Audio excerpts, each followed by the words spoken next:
हाय, मैं हूँ सीए गौरव सभरवाल, नई टीम कॉमर्स अकेडमी इंदौर से। और इस वीडियो के अंदर हम बात करने वाले हैं सीए में यूएसए या एसीसीए, दोनों में से कौन सा कोर्स कौन से सिनेरियो में आपके लिए सही होगा। आइए बात करते हैं। Welcome to career Tuesdays on the move. यहाँ पर हम करियर और मोटिवेशन से रिलेटेड अनबायस्ड वीडियोस बनाते हैं। Welcome back. देखिए, दोनों ही कोर्सेज जो हैं ये एक दूसरे से काफ़ी डिफरेंट हैं इन टर्म्स ऑफ ड्यूरेशन की, कितना समय लगेगा, कितने पैसे इस कोर्स को करने के अंदर लगेंगे, कौन सी जॉब प्रोफाइल्स के अंदर आप काम करेंगे। और इसलिए ये जानना ज़रूरी है कि ऐसी कौन सी सिचुएशन है जिसके अंदर सीए में यूएसए आपके लिए बेटर हो सकता है और कौन सी सिचुएशन है जिसके अंदर एसीसीए आपके लिए बेटर हो सकता है। और ये कंपैरिजन बेवजह नहीं है। मुझे कई सारी क्वेरीज आई हैं, फ़ोन कॉल्स आए हैं जिसके अंदर स्टूडेंट्स जानना चाहते हैं कि सर हम इस सिचुएशन में हमारे लिए दोनों में से कौन सा कोर्स सही रहेगा। ठीक है जी, सो बिना किसी देरी के लेट्स क्विकली फाइंड आउट। बताऊंगा मैं आपको 4 की डिफरेंसेस दोनों कोर्सेज के बारे में, और ये की डिफरेंसेस बताते बताते सिनेरियो भी डिस्कस करता जाऊंगा कि कौन से सीन में आपको सीए में यूएसए बेटर रहेगा और कौन से में एसीसीए। शुरू करते हैं पहले पॉइंट से, और वो है स्टार्टिंग पॉइंट। पर before we talk about that, एक छोटी सी रिक्वेस्ट, इस चैनल को अगर आप लगातार देख रहे हैं, इसी तरह से करियर रिलेटेड अनबायस्ड वीडियोस देखना पसंद करते हैं और ऐसे ही कंपैरिजन की वीडियोस और भी आने वाली हैं, मिस नहीं करना चाहते, तो मेक श्योर टू सब्सक्राइब और वीडियो को लाइक कर लें। चलिए, सो पहला की डिफरेंस देखते हैं, which is the starting point of the course, यानी कि कौन से कोर्स को आप कब शुरू कर सकते हैं। अगर हम एसीसीए की बात करते हैं तो क्लास 10th के इमीडिएटली बाद आप एसीसीए की पढ़ाई भी शुरू कर सकते हैं, एग्जाम भी दे सकते हैं। सीए में यूएसए जो है ये ऐसा कोर्स है जो रिकमेंडेड होता है कि क्लास 12th के बाद ही आप इसको करें, क्योंकि इसका डिफिकल्टी लेवल जो है ना वो एसीसीए के स्किल लेवल से कहीं ना कहीं मैच करता है। अब स्टूडेंट्स जो जल्दी अपने करियर की शुरुआत करना चाहते हैं उनके लिए एसीसीए एक बहुत ही ऑब्वियस सी चॉइस हो जाती है। तो ये फटाफट से पॉइंट नंबर 2 यानी कि सिलेबस की बात करते हैं। देखिए, ऐसा है कि एसीसीए एक एंट्री लेवल प्रोफेशन है, जबकि सीए में USA it's more of a specialization. अब आप ना मेरे पे गुस्सा मत करना शुरू कर देना, आपको कुछ नहीं पता सर, एसीसीए को आपने एंट्री लेवल कैसे बोल दिया है एंड ऑल दैट। देखिए, एंट्री लेवल का मतलब समझ लो पहले। एंट्री लेवल का मतलब ये नहीं होता कि कोर्स बेसिक है या उसमें बहुत आसान है, ऐसा नहीं है। एंट्री लेवल का मतलब होता है कि एक ऐसा प्रोफेशनल कोर्स जिसके अंदर कई सारे सब्जेक्ट्स का इन डेप्थ नॉलेज होता है, इस ऐसे कोर्स को एंट्री लेवल कहते हैं। देखिए जी, फॉर एग्जांपल एसीसीए जो है कई सारे सब्जेक्ट्स को कवर करता है, accounting, financial management, costing, auditing, taxation, right. पर जब एक एसीसीए जॉब करने के लिए जाता है तो वो किसी एक फील्ड के अंदर स्पेशलाइज करता है, राइट। सो अगर आप ऑडिट का जॉब करने जा रहे हो तो दी प्रोबेबिलिटी इज़ कि आप फाइनेंशियल मैनेजमेंट, परफॉर्मेंस मैनेजमेंट, ये सब जो आपने सब्जेक्ट्स के बारे में नॉलेज हासिल करी है, इनका आप इस्तेमाल नहीं करने वाले। बट सीए में यूएसए के अंदर हम देखते हैं तो 2 चीज़ों के अंदर यहाँ पर पढ़ाई आपको कराई जाती है, राइट। बहुत सारे सब्जेक्ट्स नहीं पढ़ाए जाते, तो यहाँ पर आपको मैनेजमेंट, अकाउंटिंग और फाइनेंशियल मैनेजमेंट के अंदर जो है पढ़ाया जाता है, और उन्हीं को स्पेशलाइज करने की यहाँ कोशिश करी जाती है।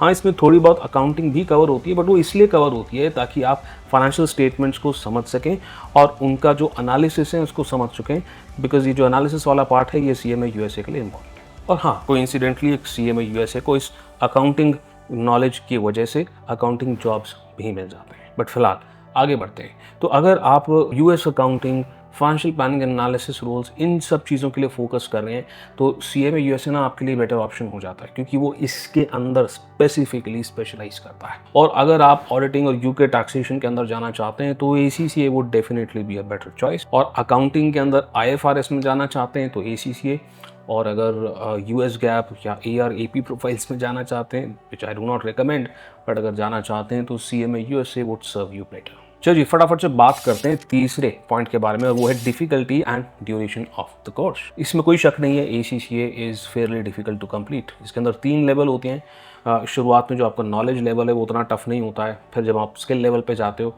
वो थोड़ा सा टफनेस इंक्रीज हो जाता है, मॉडरेटली डिफिकल्ट होता है। जब प्रोफेशनल लेवल में जाते हो आपकी दुनिया जो है ऊपर से लेकर नीचे तक हिल जाती है।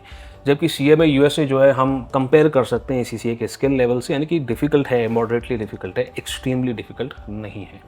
बट डिफ़िकल्टी अलोन से कोर्स हमको डिसाइड नहीं करना चाहिए, और इसलिए डिफ़िकल्टी के साथ साथ ड्यूरेशन भी मैं यहाँ पर ऐड कर रहा हूँ आपके डिसीजन मेकिंग को ठीक करने के लिए। देखिए, कोई भी कोर्स का जो डिफ़िकल्टी वो और एनहांस हो जाता है जब उसको करने में समय भी ज़्यादा लग रहा होता है। तो अब ACCA जो है वो 2.5 से 3 साल के आसपास आपका टाइम लेता है, जबकि CMA USA आप 1 साल के अंदर अंदर कंप्लीट कर लेते हैं। तो अब जो वर्किंग प्रोफेशनल्स हैं वो जब ACCA के बारे में सोचने लगते हैं तो इतना लंबा उनके लिए कमिट करना ऐसे कोर्स के लिए जो स्पेसिफिकली टफ़ है, मुश्किल हो जाता है। जबकि CMA USA मॉडरेट डिफ़िकल्टी है, 1 साल या उससे कम समय में हो सकता है, तो वर्किंग प्रोफेशनल्स के लिए CMA USA ज़्यादा पॉसिबल है। मैं डिस्करेज नहीं करना चाह रहा, बट ये चीज़ इवैल्यूएट करके आप अपनी करियर की एटलीस्ट शुरुआत CMA USA से कर सकते हो। कॉन्फिडेंस आने पे ACCA या कोई और बड़ा कोर्स भी आप परस्यू कर सकते हो। बट हाँ, इस सिचुएशन के अंदर CMA USA ज़्यादा पॉसिबल कोर्स लगता है मुझे। सोच के देखिए, ACCA का एक स्किल लेवल का पेपर हर 3 महीने में आपको देना है, स्पेशली तब आप जब वर्किंग प्रोफेशनल हैं। अगर आप सोच नहीं पा रहे तो मैं मेरे एक्सपीरियंस से बता रहा हूँ, पॉसिबल नहीं हो पाता है कहीं वर्किंग प्रोफेशनल्स के लिए, स्पेशली उनके लिए जिनका स्टडी गैप है। यूजुअली वो लोग 6 महीने में एक पेपर दे पाते हैं, जिसकी वजह से अगर उनको 5 एग्जामिशन मिली हैं और 8 पेपर देने हैं तो उनको 4 साल लग जाएंगे ACCA क्लियर करने में। इतना पेशेंस किसी में नहीं होता। और प्रोफेशनल लेवल के अंदर 6 महीने में भी एक पेपर देना कई स्टूडेंट्स के लिए बड़ा डिफ़िकल्ट सा टास्क हो जाता है। बट हाँ, आपने अभी अपना सिर्फ ग्रेजुएशन किया है और पढ़ाई को छोड़े हुए ज़्यादा गैप नहीं हुआ है, तो फिर ACCA आप शुरू कर सकते हैं, या फिर 12th के इमीडिएटली बाद शुरू कर रहे हैं तो भी आप ACCA शुरू कर सकते हैं, अगर आपको लगता है कि you're up for the challenge। Because जब आपने 12th क्लियर किया तो आपके पास समय भी है काफ़ी, right, you're a full time student, तो वहाँ पर एक डिफ़िकल्ट कोर्स को पिक किया जा सकता है। बट अगर कॉन्फिडेंस में थोड़ी सी कमी है तो CMA USA से शुरू कर सकते हैं, बिकॉज ये एक मॉडरेटली डिफ़िकल्ट कोर्स होता है। इसको करने के बाद आपका कॉन्फिडेंस बढ़ता है तो फिर आप बड़े कोर्स को परस्यू कर सकते हो, जैसा कि मैंने कहा। अब बात करते हैं चौथे पॉइंट की, which is about the cost, right.